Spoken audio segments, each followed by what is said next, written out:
was as young as 4 years old when I was in dance class, and I had this just wrong perception of my body, and I was bullied on the way that I looked. But as for starting to engage in behaviors, that wasn't until I was in 3rd grade. I would actually go the whole day without eating. I was embarrassed what people would be thinking about me, and I would come home from a long day and be so hungry, and I would just binge on anything I could find.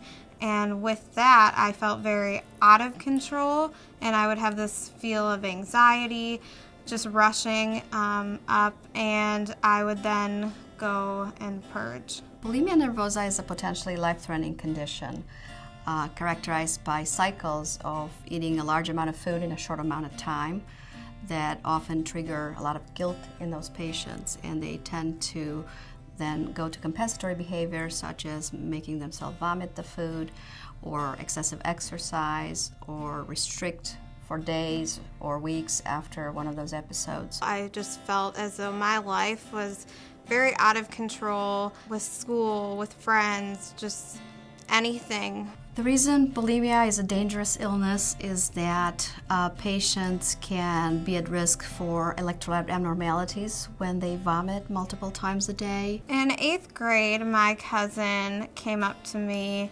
and she noticed that I was engaging in bulimic behaviors and losing weight, and I told her that she was crazy, and I was pretty much in a denial stage at that point in my life. Bulimia nervosa is easier to hide compared to other eating disorders due to the fact that most patients that suffer with bulimia nervosa have normal weight. I was at the end of my freshman year in high school, and I had looked in the mirror and had never seen somebody so big in my entire life, and at this point in my life I was at my lowest weight, so I knew that there was something that wasn't right. I had pretty much lost everything to my eating disorder. I had lost relationships with friends, I had lost my ability to go to school and have the energy to really do anything that I really wanted to do. A lot of kids, when they come to our treatment program, are here because their parents want them to be there.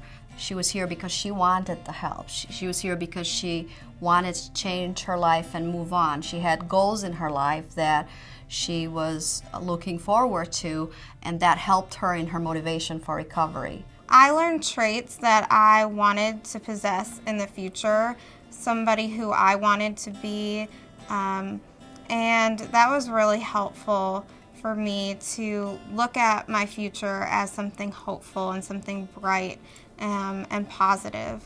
For each patient, we meet as a team and we develop a treatment plan that includes patients' medical conditions, psychological, social, and family issues.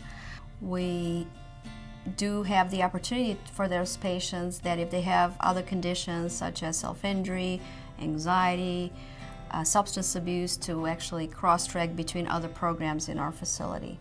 I pretty much came out of the program learning who I was and what Mallory wanted for the first time.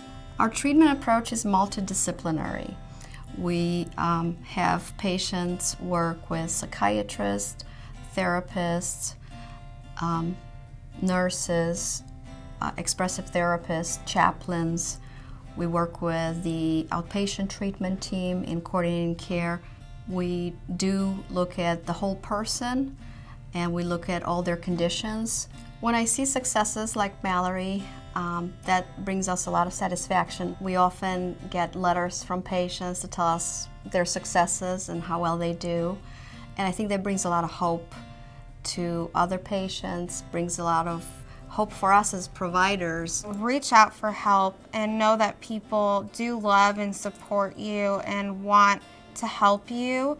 I feel I'm very fortunate to be a part of the Alexian Brothers Eating Disorder team that help patients like Mallory reach their goals in life? Mostly they taught me how to be a survivor and how to find what I really want out of life and what makes me happy and what I want to do with my life. And I picked up my guitar again in recovery.